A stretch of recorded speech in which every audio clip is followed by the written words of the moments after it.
ओम शांति।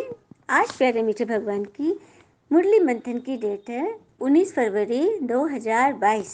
तो आज मीठे मीठे बाबा ने कहा, सदा इसी नशे में रहो कि ज्ञान सागर पिता ने ज्ञान देकर तुम्हें स्वदर्शन चक्रधारी त्रिकालदर्शी बनाया है।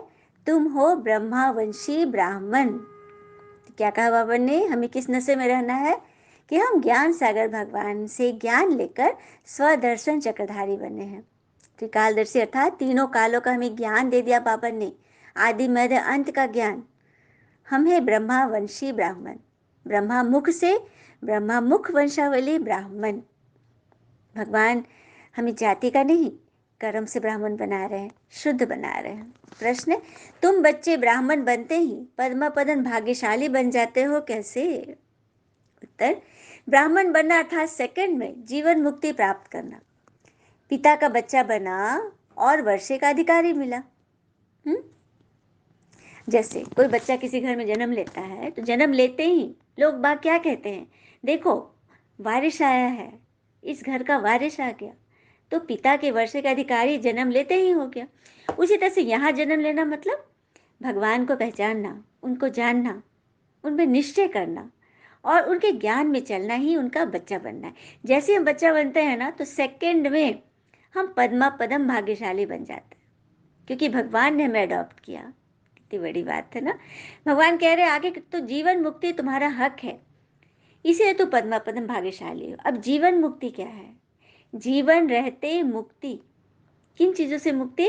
विकारों से मुक्ति। क्यों, क्या, कैसे, परेशानी, चिंता, तनाव, डर, भय, क्रोध, लोभ, ये सब अहंकार से, ये सब विकार से मुक्ति।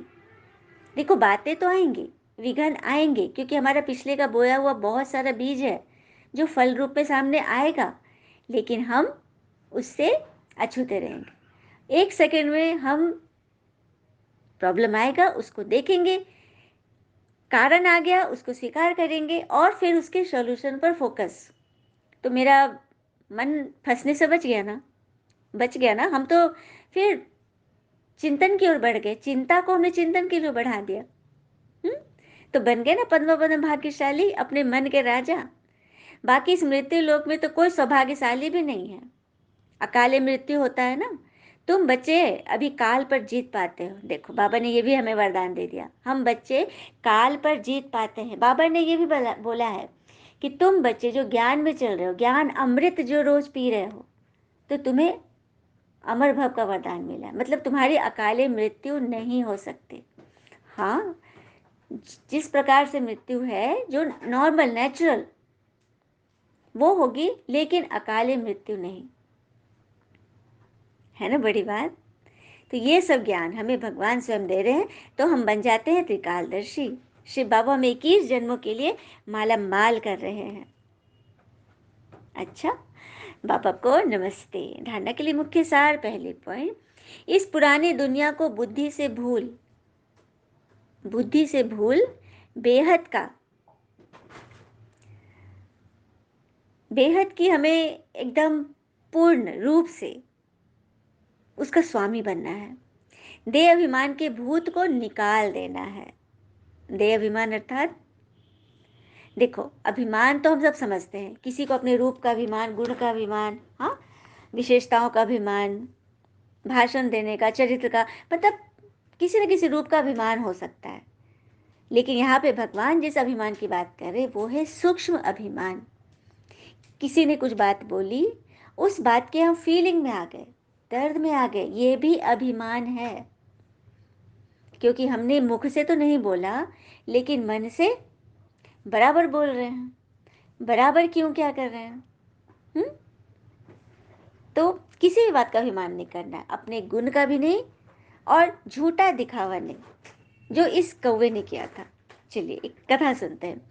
समुद्र तट के किसी नगर में एक धनवान वैश्य के घर उसके पुत्र ने एक कौवा पाल रखा था। वो उस कौवे को बार बार अपने भोजन से बचे हुए अन्न देते थे, वो जूठा अन्न देते थे। उस जूठन को खा खा के कौवा बड़ा मोटा ताजा हो गया, क्योंकि स्वादिष्ट और पौष्टिक मिल रहा था, धनवान के घर का भोजन था भाई। मोटा हो गया, उससे उसका अहंकार बढ़ गया। हाँ, वो अपने श्रेष्ठ पक्षियों से अपने को एकदम श्रेष्ठ समझने लगा, उन लोगों को तुच्छ समझता था, उनका अपमान करता था। एक दिन समुद्र तट पर कहीं से उड़ते हुए कुछ हंस उतरे। वैश्य के पुत्र उन हंसों की प्रशंसा कर रहे थे। यह बात कौवे से सही नहीं गई। वह उन हंसों के पास गया और बोला कि मैं तुम्हारे साथ प्रतियोगिता करके उड़ना चाहता हूँ। तुम लोग किस बात में मुझसे श्रेष्ठ हो? एक हंस ने उसे बोला, भैया हम तो दूर दूर उड़ने वाले हैं, हमारा निवास तो मानसरोवर यहाँ से बहुत दूर है। हमारे साथ प्रतियोगिता करके तुम्हें क्या लाभ मिलेगा? तुम मेरे साथ हम हमारे साथ कैसे उड़ सकते हो? कौवे ने गर्व से कहा, मैं उड़ने की 100 गतियां जानता हूँ और प्रत्येक से 100 योजन तक उड़ सकता हूँ, तुम्हारे से ऊपर उड़ सकता हूँ। मैं उड़ीन, अवड़ीन, प्रड़ीन, डीन आदि अनेक गतियों के नाम गिनवाकर वह बकवादी कौवा बोला, बतलाओ इनमें से तुम किस गति से उड़ना चाहते हो? तब श्रेष्ठ हंस ने कहा, काक तुम तो बड़े निपुण हो, परंतु मैं तो एक ही गति जानता हूँ जिसे सब पक्षी जानते, मैं उसी गति से उड़ूंगा। गर्वित कौवे का गर्व और बढ़ गया। वह बोला, अरे तुम लोगों को गति नहीं मालूम? हम्म, अच्छी बात है, तुम जो गति जानते हो उसी से उड़ो। उस समय कुछ पक्षी और आ गए। उन्होंने सामने ही हंस और कौवा उनके सामने हंस और कौवा दोनों समुद्र की ओर उड़े। मैंने कंपटीशन लग गया दोनों में। समुद्र के ऊपर आकाश में वो कौवा नाना प्रकार की कलाबाजियां दिखा रहा था। समुद्र के ऊपर आकाश में नाना प्रकार की कलाबाजी दिखा रहा था, पूरी शक्ति से उड़ रहा था। और हंस धीरे धीरे अपना उड़ रहे थे। हंस अपने स्वाभाविक मंद गति से उड़ रहे थे। यह देखकर दूसरे कौवे प्रसन्नता प्रकट करने लगे कि हमारा कौवा तो एकदम कितने कलाबाजियां खा रहा है, कितना मने उड़ रहा है। थोड़ी देर में कौवे के पंख थकने लगे। वह विश्राम के लिए इधर उधर वृक्ष युक्त द्वीपों की खोज करने लगा। हाँ, कोई वृक्ष खोदने लगा, क्योंकि समुद्र के ऊपर वो कलाबाजियां खा रहा था, उसके पंख थकने लगे। परंतु उसे उस अनंत सागर में जल के अतिरिक्त कुछ दिखाई नहीं पड़ा। इतने समय एक हंस उड़ता हुआ आगे निकल गया उससे। कौवे की गति मंद होगी, वह अत्यंत थक गया। वह ऊंची तरंगों वाले भयंकर जीवों से भरे समुद्र की लहरों के पास गिरने की दशा में पहुंच गया। वो अब गिरा कि तब गिरा। हंस ने देखा कि कौवा तो बहुत पीछे रह गया है, तो रुक कर बोला, हे काक, तुम्हारी चोंच और पंख तो बार बार पानी में डूब रहे हैं, यह तुम्हारी कौन सी गति है? हंस की व्यंग भरी बात सुनकर कौवा अब निराश हो गया, थक गया। बोला, हंस भैये, हम कौवे तो केवल काव काव करना जानते हैं, हमें भला दूर तक उड़ना क्या आएगा? मुझे अपनी मूर्खता का दंड मिल गया, कृपया मेरे प्राण बचा लो। तो जल से भीगे उस अचेत और अधमरे कौवे पर हंस को दया आ गई और उन्होंने उसे उठाकर अपने पीठ पर लादा और उड़ चले। तो देखा देखा अभिमान का नतीजा। तो कभी भी अहंकार नहीं करना है, मतलब हर एक को मान देना है, किसी के सामने अपनी शेखी नहीं बघाड़नी है। दूसरी पॉइंट, पिता समान ओबीडियंट बनकर सेवा करनी है। आप समान बनना है, किसी भी बात में मूंझना नहीं है, फंसना नहीं है।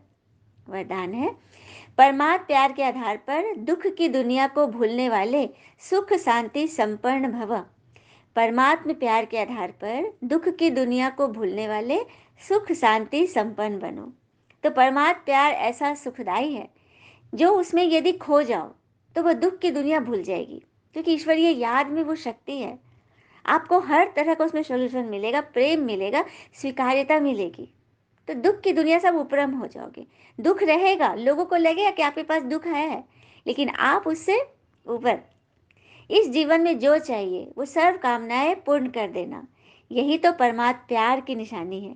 और हम बच्चे की यही यही मतलब हमारी नियति है कि हम कैसे सभी बच्चों को पिता से मिला दे, परमात्म प्यार से सबको माला माल करे। पिता सुख शांति क्या देता, लेकिन उसका भंडार दे देता है। भगवान तो हमें बस भंडारी के पास हम पहुंच गए, भोले भंडारी। तो हमें भंडार मिलेगा, खजाना मिलेगा। जैसे बाबा सुख का सागर है, नदी तालाब नहीं, ऐसे बच्चों को भी सुख के भंडार का मालिक बना देता है। देखा, जो सागर है वो बच्चों को कुआं नदी तालाब थोड़ी देगा, वो तो बस मास्टर सागर बना देगा। इसीलिए मांगने की आवश्यकता नहीं, सिर्फ मिले हुए खजाने को विधि पूर्वक समय प्रति समय कार्य में लगाओ। अभिमान मत करो कि हमें तो इतना मिल गया, है ना। मिला है किस लिए? भगवान ने आपको क्यों दे रहे हैं? भगवान बांटने के लिए दे रहे हैं। सिर्फ आप उनके लाडले नहीं हो, सभी बच्चे उनके लाडले हैं। तो उन तक संदेश कौन पहुंचाएगा? ये आप बच्चों का कर्तव्य है। स्लोगन, अपनी सर्व जिम्मेवारियों का बोझ पिता हवाले कर डबल लाइट बनो। सर्व जिम्मेवारियां जो भी आपके पास है, हम्म, सब कुछ भक्ति में गाते हैं ना, तन मन धन सब कुछ तेरा। तो पहले गाते आए, थ्योरी किया, अब प्रैक्टिकली यूज करो। सब कुछ ईश्वरीय नियम से चलो, तो सारी जिम्मेवारी भगवान पे दे देंगे, तो आप निश्चिंत छोटे बच्चे की तरह हंसते खेलते गाते रहेंगे। डबल लाइट बन जाएंगे। डबल लाइट अर्थात मन से, तन से, धन से, हर एक चीज से आप लाइट, हल्के। अच्छा, ओम शांति। शुक्र है मीठे बाबा, वो बाबा के प्यारे प्यारे बच्चे। थैंक यू बाबा। All is well always. ओम शांति।